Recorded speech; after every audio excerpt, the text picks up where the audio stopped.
lloraba. Bueno, tenemos que buscar un lugar donde nadie nos interrumpa. Y si no tenemos ese lugar y nos queda solamente la casa, hablemos con los miembros de nuestra familia y pidamos que en lo posible, cuando estemos leyendo la Biblia y orando, no nos interrumpan.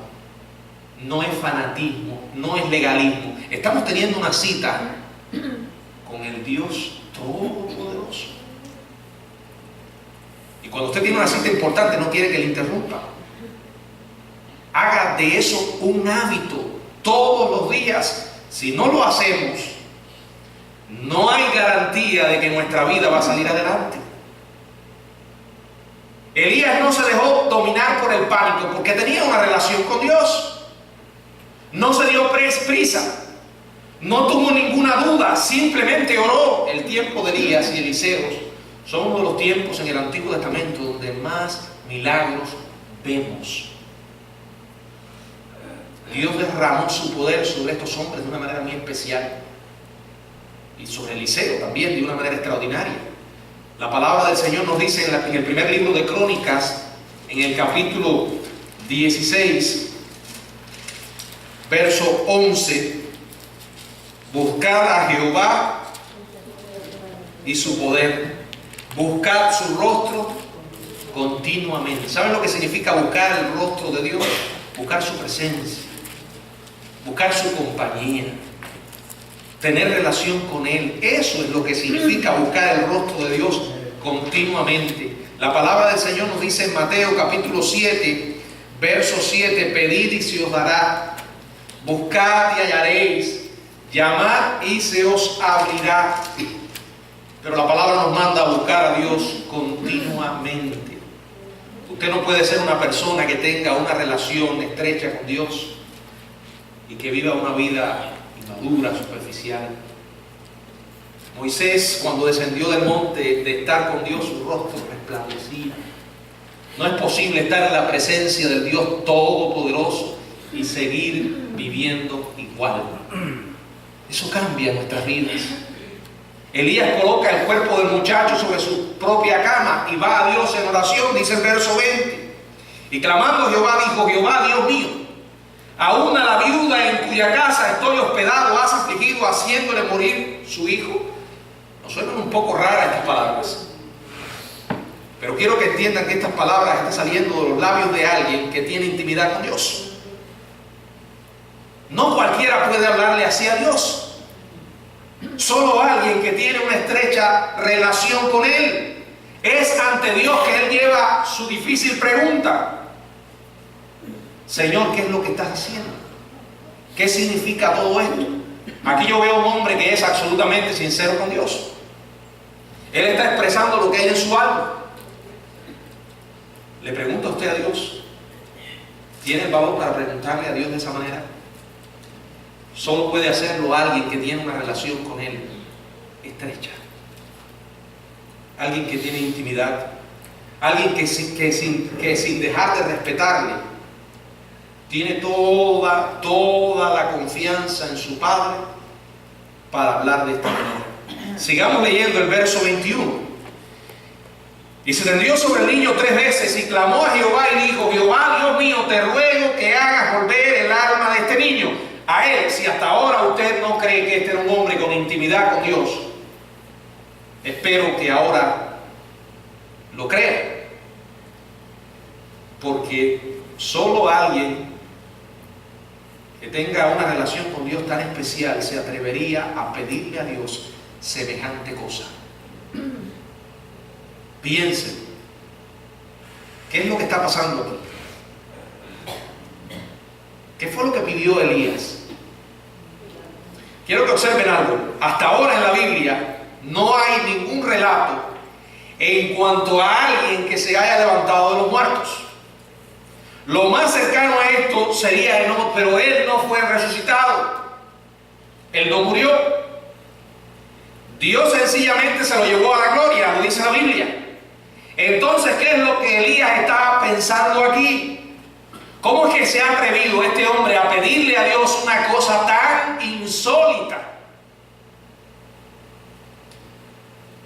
Hermanos, nuestras peticiones serán del tamaño que nosotros seamos capaces de creer que Dios tiene.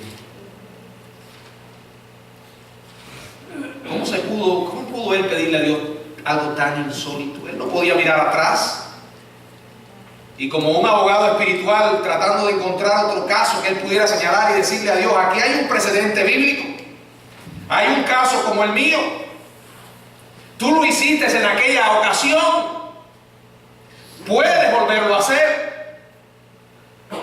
Nosotros hoy tenemos el registro bíblico, ¿verdad? Y hay muchísimos milagros. Hoy sí podemos abrir la Biblia, a nosotros se nos hace más fácil, ¿verdad? Señor, tú lo hiciste, sé que puedes volverlo a hacer. No es imposible para ti. Claro, y aún así con ese registro bíblico no tenemos la fe suficiente para llegar ahí. Porque hace falta fe para creer lo que Dios ya ha revelado. Este hombre no tenía ese precedente, pero sí sabía quién era Dios. ¿Cómo pudo saberlo? Porque se relacionaba con Él. De la única manera que podemos saber cómo es Dios es que nosotros le busquemos todos los días y vivamos la realidad de quién es Él. En vez de eso, de volverse atrás y decirle: Dios, aquí hay un caso, puedes volverlo a hacer. Él confió en el Dios que conocía. ¿Somos capaces nosotros de orar con semejante fe? Alguien escribió lo siguiente: el cielo tiene un cuarto lleno que nos sorprenderá a todos cuando lo veamos. Él contiene grandes cajas nítidamente empacadas con un precioso lazo con tu nombre que dice: nunca entregado a la tierra porque nunca fue pedido. Qué tremendo. Nos estamos privando de cosas que Dios quiere dar, pero no las pedimos. No se nos puede olvidar que Dios trabaja por medio de nuestras oraciones. Por eso es que Él nos manda a pedir.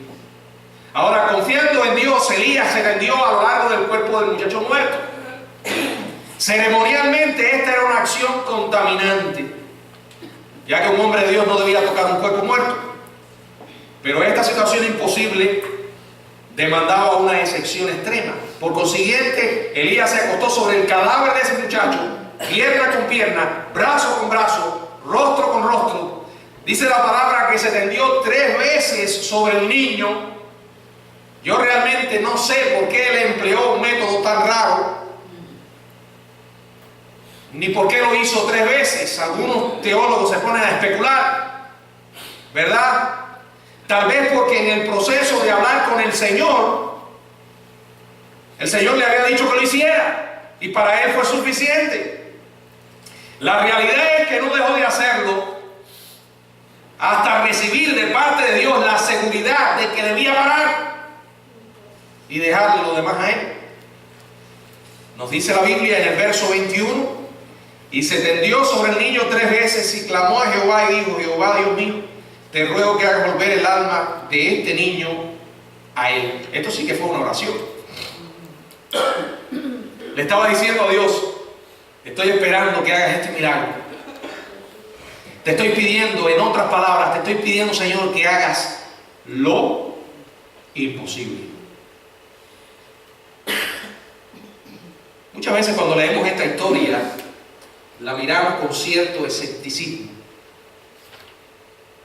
Y pensamos y decimos: bueno, Elías era un hombre especial. Bueno, la Biblia dice que era un hombre sujeto a pasiones semejantes a las nuestras.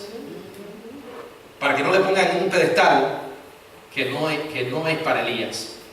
Sí era un hombre de Dios con una relación muy especial con Dios, pero no es un privilegio solo, repito, de Elías. Ahora, la realidad es que a veces leemos la historia y la miramos con un poco de incredulidad y no nos imaginamos a nosotros pidiéndole a Dios una cosa semejante. Ninguno de nosotros llegaría a una funeraria donde hay alguien muerto y decirle: levántate, o Señor, te pido que levantes aquí este. Pero quiero decirle algo, hermanos: el hecho de que no hagamos eso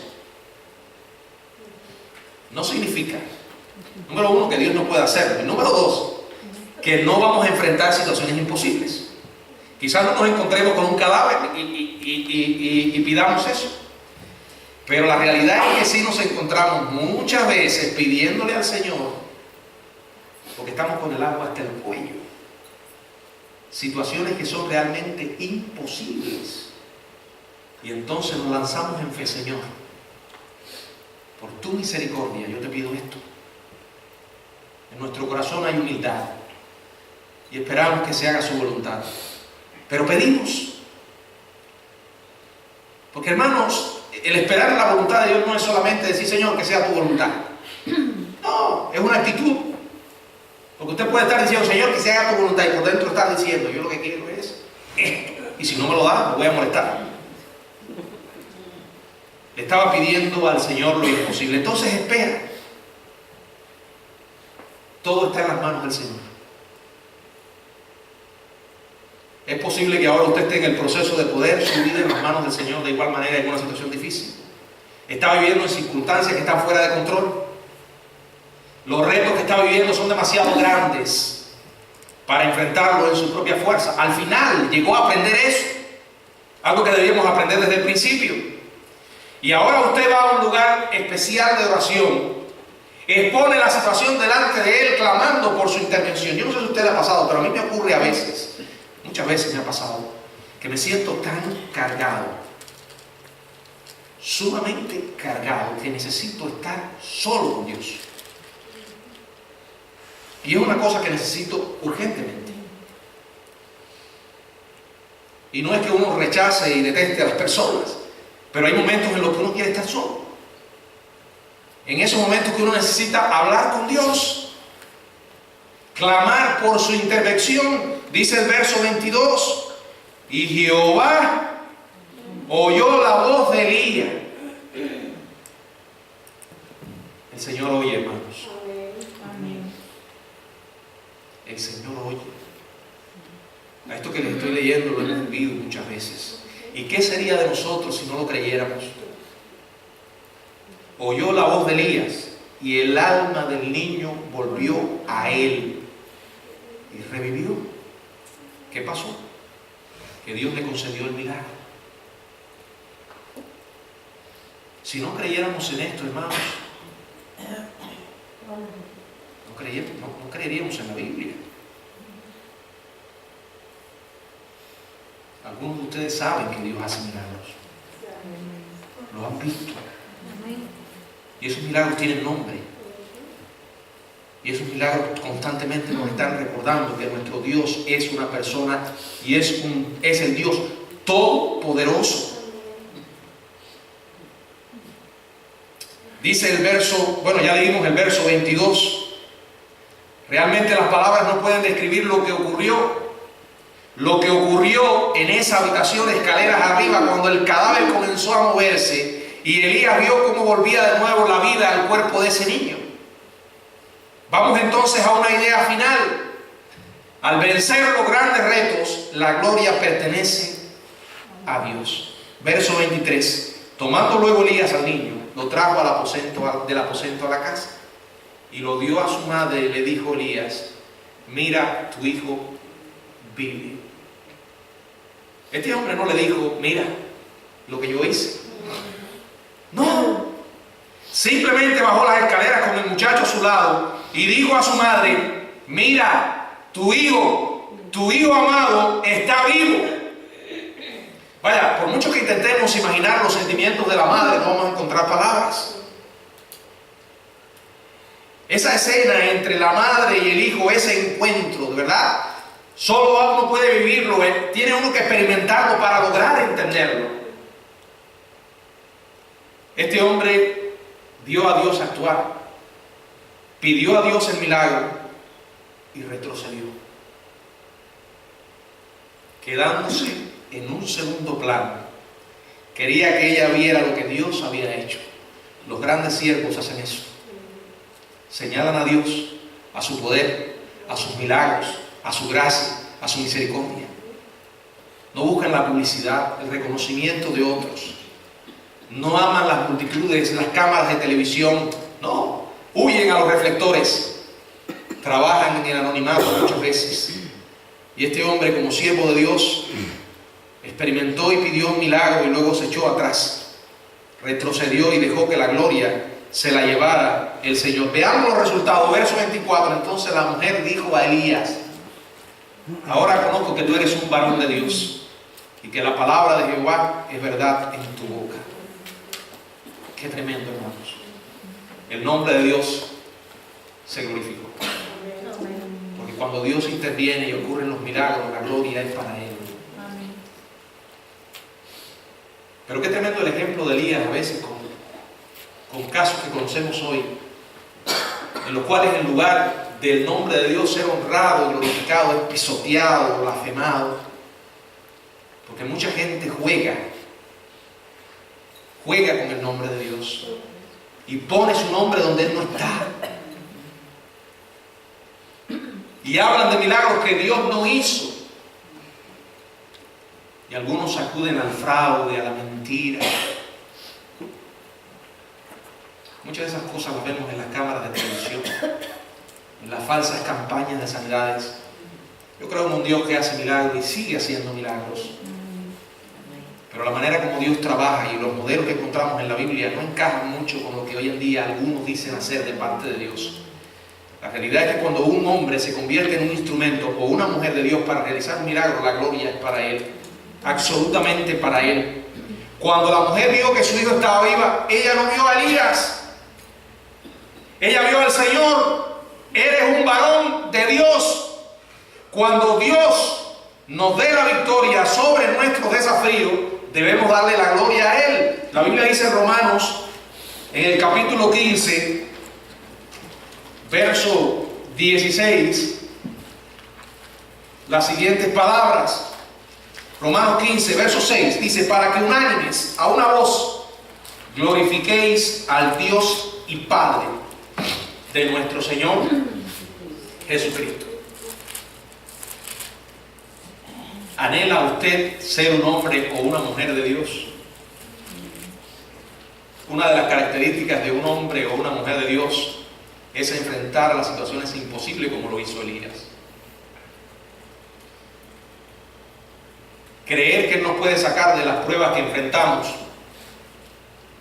de las circunstancias extremas que nos visitan y no podemos manejar. Recuerden que Dios sigue haciendo hoy lo que ningún individuo puede hacer. Lo hizo y lo sigue haciendo. Recuerden que la clave es fe. Fe en el Dios que todo lo puede. Me estoy refiriendo al Dios de las imposibilidades. Aquel Dios que nunca se ha encontrado ni se encontrará un obstáculo que Él no pueda vencer. Con un enemigo tan agresivo que Él no pueda dominar. Con una decisión final que Él no pueda anular. O con una persona tan poderosa que Él no pueda empequeñecer. Y este Elías, por haber creído en el Dios de las imposibilidades, ni aún la muerte lo llevó a dudar. Lo mismo debo hacer yo y debe hacer usted. No sabemos qué vendrá mañana, pero sí sabemos con quién vamos a enfrentar el mañana. Ojalá que en esta noche ya hayamos encontrado en este modelo y en esta experiencia un ejemplo para imitar, porque aunque es una historia antigua, tiene una vigencia muy grande para el hoy. La creemos, la tomamos, jamás se nos olvide que el Dios en el cual creyó Elías es el mismo que usted y yo creemos. Que el Señor nos bendiga. Amén.